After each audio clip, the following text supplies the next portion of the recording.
Hello, and welcome to this week's Piggyback Blog webinar. We're going to be covering landing pages.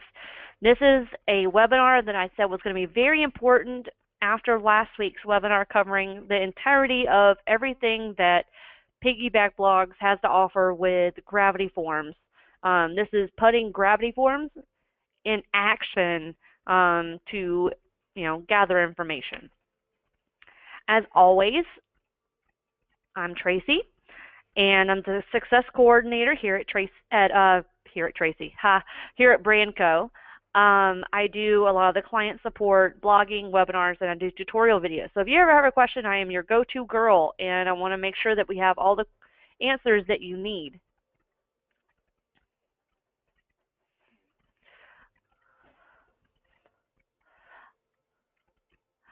Just a quick question. I want to make sure that you're seeing my screen. Sounds like you might not be. How about now? I just want to make sure. Perfect. Okay. As I was saying, this is me. Okay, so we're going to be talking about landing pages. So the big question is, what is a landing page? A landing page can be a lot of different things. It can be used in a lot of different ways, but it all has pretty much the same purpose: getting information or leading people to grab their information. So the definition of a landing page is the section of a website accessed by clicking a hyperlink on another web page, typically your website's homepage. Now, I don't say that this is definitely. Oh no, you're not seeing. Okay. How about now?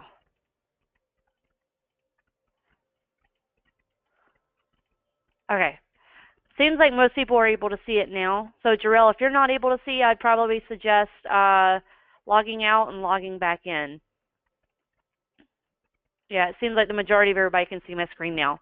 So the definition of a landing page is the section of a website accessed by clicking a hyperlink on another web page, typically the website's homepage. You know how we always talk about calls to action, CTAs, and stuff like that. A lot of CTAs or call to actions will link to landing pages like contact me or if you're ready to purchase a new home and things like that. There's two different kinds of landing pages. One's a click-through landing page, and the other is a lead capture landing page. And most commonly, a click-through landing page is going to land you specifically on a lead capture landing page. So let's go through the differences between the two. All right, so a click-through landing page is going to be more like a page that has information on it to kind of warm your client up to giving you their information. So typically these are used in e-commerce funnels. So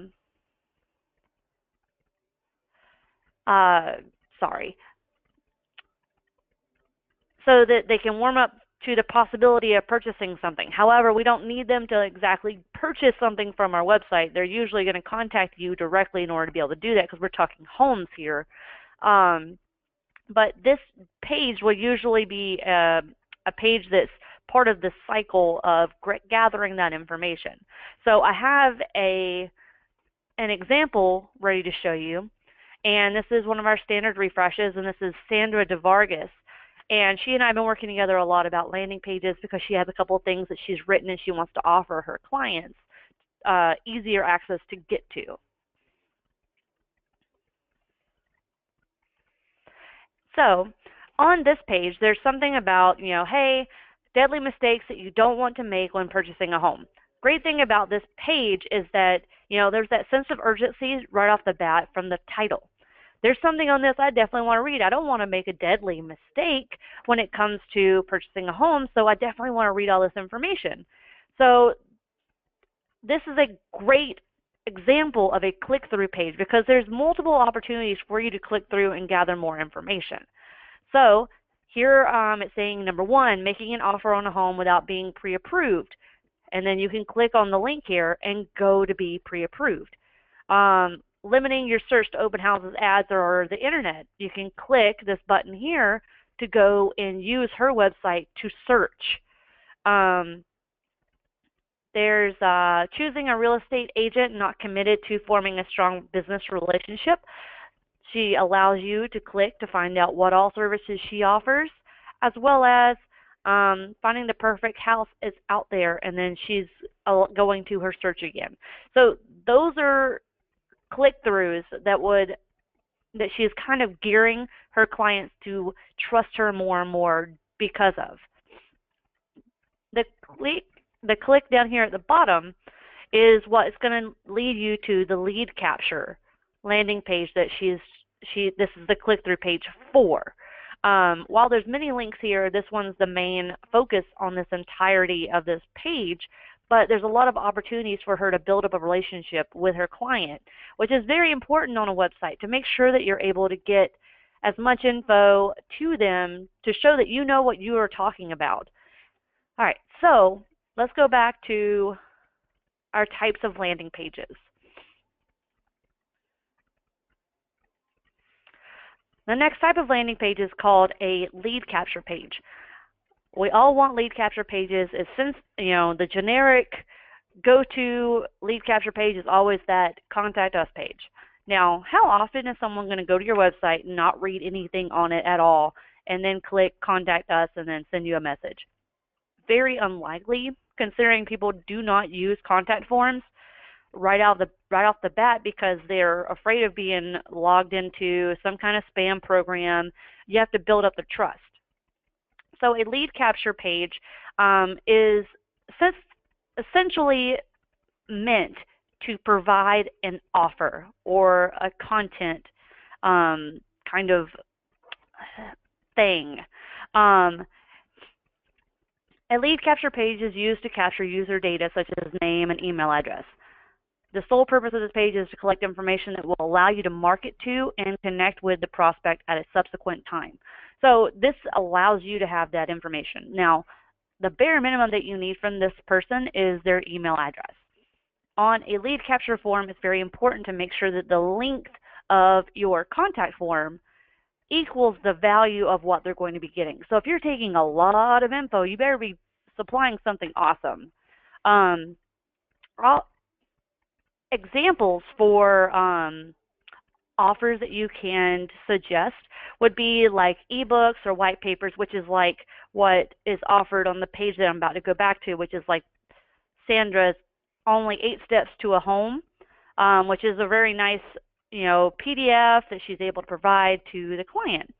The lead capture page that you filled out in order to register for this webinar is an excellent example, because you filled out that landing page, that lead capture landing page. You are now in this webinar. Didn't know you were filling out a landing page, did you?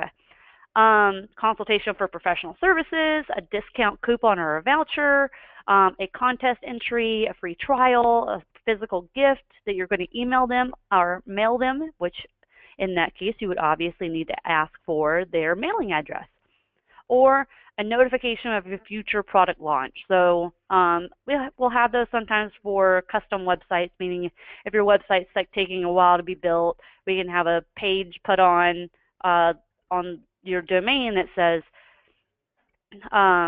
put your email address here and we'll let you know when our website's ready. So let's go back to Sandra's website and click on the download free ebook, Only 8 Steps to Home. So it's going to take us to the landing page that's asking for our name, email, phone number, address, and then we will click submit. When I click submit for this landing page, it's going to send me an email that we've set up inside of Gravity Forms that's going to send me a link to the PDF on her website. So she's going to know whether or not I went to that because she's able to track the views of that. But it's an automatic thing and it's something she doesn't have to bother with. However, an email notification is also going to be sent to her with all my info in it, so she's going to have all that for adding to databases and things like that in the future. So it's a bounty of information to be used in multiple cases. But it's also a give and get kind of relationship. So we got their information, but we gave them something in return, rather than always expecting someone to fill out a contact us form, not knowing what they're going to get in return. Hopefully we would contact them back, but this is a definite, like, hey, this is what you're going to get kind of thing. Another option that she had was a pre-approved checklist that you can download or have sent to you as well. And she's only asking for name, email, and phone on that one. So two totally different forms asking for two totally different kinds of information. So that's your examples for lead capture pages. So let's go ahead and walk through how to create a landing page. Okay. Just one quick question I've got here before I get started. Jarrell asked, can the forms be set up to download contact information directly to Top Producer? Now, I have received this question before, and I think it was actually from you at MegaCamp. I went and asked Top Producer, I think they have something called 5 Street or something like that, that actually reads your emails. And because things get sent to your email address, it can automatically read that info and put it into your database. So as long as you have it set up for the notification comes to your email, then it sounds to me like you're golden. Okay, so let's make a page, and let's call the page, let me make sure I'm in mine, yep. Register to receive, maybe if I know how to spell receive, thank you for check, word check. What are we going to offer? Let's offer this webinar. Register for landing pages webinar. Actually, I like Jarrell's option better. Register to receive this free ice cream offer. Everybody loves ice cream. Okay, so you would obviously want to put some information. You wouldn't want to just have a contact form here. So you may want to add in like a photo. So let's pretend that there's a photo of ice cream in here because I don't have one right off the bat. We'll pretend that this guy's getting some ice cream. Let me make sure that I have this left aligned. Yep.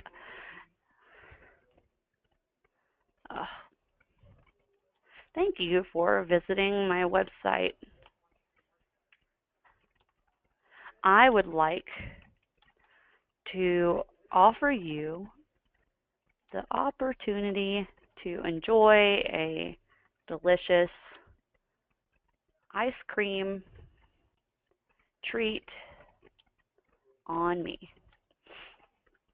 Now let's put that photo in. It'll work out a lot better. Okay, and I want to make this bigger. I want to make it look nicer. So I'm going to highlight it and go to paragraph and change it to like a heading 2 so it's bigger. So I'm going to go ahead and publish this page. All right, so you're probably thinking, whoa, what about your contact form in order for you to get their information?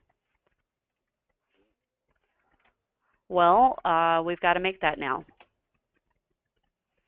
So ta-da, that's nice, ready to go.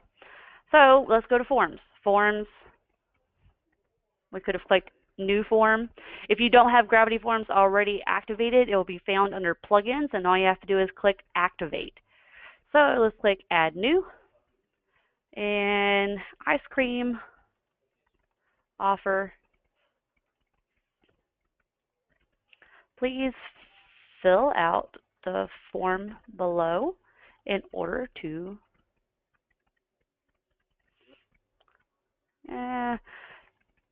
get your yummy treat. Courtesy of Brandco. All right, so we filled out our name of our form and the description of the form, which would kind of show up before the form displays. Okay, so what do we need? I mean, I want to get their email address, of course. Email is super important these days, so that's kind of like the first thing I definitely need. Name would be okay. And I think that's all I'm going to ask for. I'm going to make it a very quick and easy form for people to fill out. So email is going to be required. Name, if they fill it out, that's cool. If not, all I really need is their email anyways. So I'm going to go ahead and click Update Form. Now, if I want to add that form into the page, I go back to Pages and find the page I was making about ice cream. And I'm going to click where I want the form to show up, click Add Form, select the form here. I don't want the title to show, but I want the description to show. So I'm going to put it in that way and update my page. So I'm going to go over here and refresh.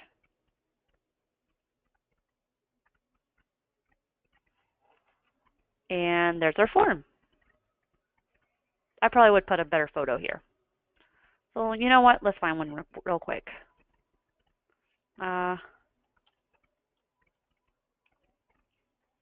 Images, one that we're allowed to use. So let's click up, open search items, usage rights, and do labeled for reuse.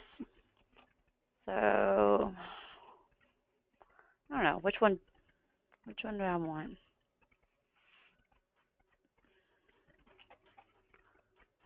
Let's just go with this one because it looks decadent. I'm saving the photo onto my desktop. I'm going to go back to my form. I'm going to get rid of this one.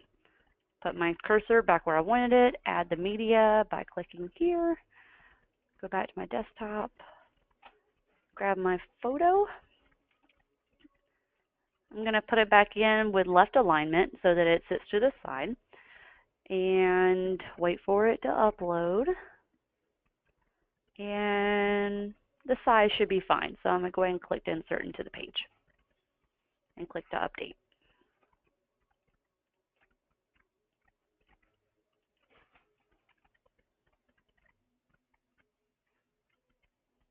So there you go. And then we can change what happens after someone clicks submit by going back into the form. We don't have to really update anything inside here anymore if we don't want to. Okay. So one thing that we could do is click on add new. So let's just say that let's pretend that this is also a photo of the coupon or something. Your free ice cream. Or delivery free ice cream to say thanks. So this would have like the coupon on it. So we're just pretending right now. So I don't want to look for a coupon. Let's just say that the photo was the coupon here, and let's click publish on it. All right, so we want our form to do some extra things. So let's go back to the ice cream offer form that we just made and go to confirmations. Okay, so after someone clicks submit and they're done filling out our form, we want them to be taken to the page we just made. So I click on confirmations, click page, and I want them to go to delivery free ice cream to say thanks. Save. All right, and the notification is the thing that we were talking about that sends you the information after they filled out the form. So it gets sent to your email. So it's automatically going to send you an email with all the fields filled out, and it's going to, the subject title of the email is going to say new submission from, and then it's going to have the title of the form that you filled out. There's a lot of different things you can do here. You can go, you can clear that out and put, you know, first name if they filled it out. First name, filled out our ice cream form. Yay. And then you get all the info here. One thing I like to do is if I click to reply to the email, I like to just have it as if it was sent to me from them, so that when I click reply, it sends them an email. So it just takes a little bit of guesswork out of things if you ever decide to reply to the email. So let's click update notification. We don't want to send them an email just yet. We can do one a little bit later. We'll have it in our database, add it to our mail campaign, all that kind of stuff. But essentially, we want it to where when someone fills out this form, they're given the offer. Okay? So let's just go ahead and fill out the form. Let me refresh it so that all the code is up to date. Okay. Tracy@brandco.com. And now I'm going to go ahead and fill out my name to Tracy. And my last name's Adams. And I'm going to click Submit. And this should take us to get our coupon, which is, this is what that's supposed to be. Like I said, I wasn't going to get a coupon from the internet. So it would take me straight to here. Now, in my email, let me open my email and show you what the email looks like that I've received because I filled out the form. And remember, I titled it, first name, filled out our ice cream form, yay. So it came in like that. I have the email, which is tracy@brandco.com, and my name, Tracy Adams. So that's how the email would come in. There's a lot of things you can do in that. You can really do a lot of different stuff. You can fill out a full email that would send to that client directly, that would have all your info in it, or a PDF in there, all that kind of stuff. So, just make sure that the form or that the offer is given either by email or by a page or by you contacting them, so that you're able to fulfill that trust with your client. Okay, so I really think that's going to be the general idea of what I'm going to be covering today, and I want to make sure that I have all of your questions answered. So go ahead and hit me with anything you've got. Landing pages are pretty straightforward. It's just a matter of going, oh, that makes sense. I should be doing those, especially if, with all the knowledge that I bestowed upon you as far as all the things you can do with Gravity Forms last week, you're in control of making any kind of these pages that you want. So Drill asked if I could show how to get free images again. So I made a blog post about this on brandco.com, and the name of that blog post, is called "Why Can't I Use Google Images in My Blog Posts?" Well, you technically can, but you can't just go and take any of the ones that you want. So, like with our ice cream, let's do ice cream coupon so I can fix that one that I have in there. So I'm going to go to Images, click on Search Tools. Under Usage Rights, if you click on that, you'll see a couple of different options. So non-commercial reuse with modification, labeled for reuse, or reuse with modification. So we weren't going to be modifying it or anything like that, so I just clicked labeled for reuse so that we could see all the options that are available. So there are no coupons that we could have used.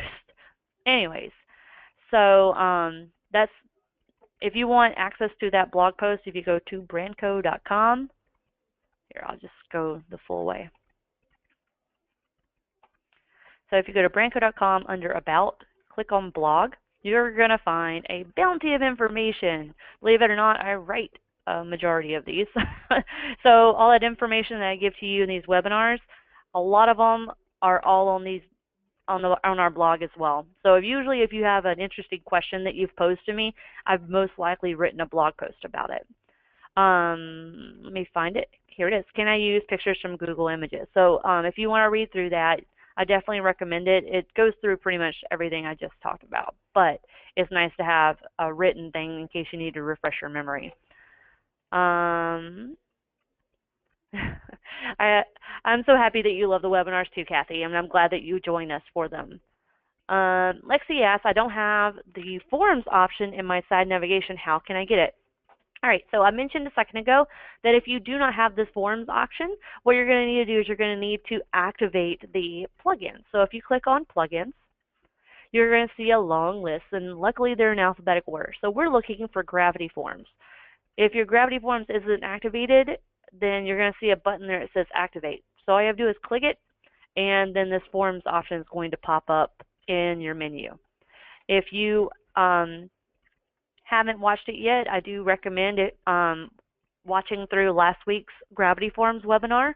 I pretty much touched on everything that that plugin can do that I think is associated with your websites and that you would actually use. Now, there's always more to anything that's available inside of WordPress, but this is a very robust plugin. And let's say that you had like a custom website, or if you were on WordPress.com with your blog, then you would have to pay to have Gravity Forms. So we pay for it so that it's available on your blog free of charge. So one of those awesome things that you get with that annual fee. Okay, so I think that seems to be the majority of the questions. And as always, if you have any additional questions, you can always reach out to me by email, phone, or by scheduling an appointment. Webinar next week, we'll be covering community pages. Now, this will be utilizing the WolfNet WordPress plugin, as well as if you don't have the plugin, I'll have the workaround ready so that you can link people to your searches. However, just so you know that community pages webinar is probably going to be focused more on having WolfNet. So this will not be information that you can transfer over as easily over into Playster. Playster will be using a different IDX. So if you decide to stay on Piggyback Blog, this webinar will be really useful. If not, then I would just say to watch it for the addition of adding content and photos and what I'd recommend on doing it on a page like that. My email address is tracy@brandco, and my phone number is 407-999-0009, extension 115. And as most of you know, I do work off of appointments. So if you leave a voicemail with me, most of the time I would rather you schedule an appointment so we're both free. Takes away from that handy dandy phone tag. And you can do so at calendly.com/bco_Tracy. And thanks for joining me this week, and I'll see you again next. Thanks.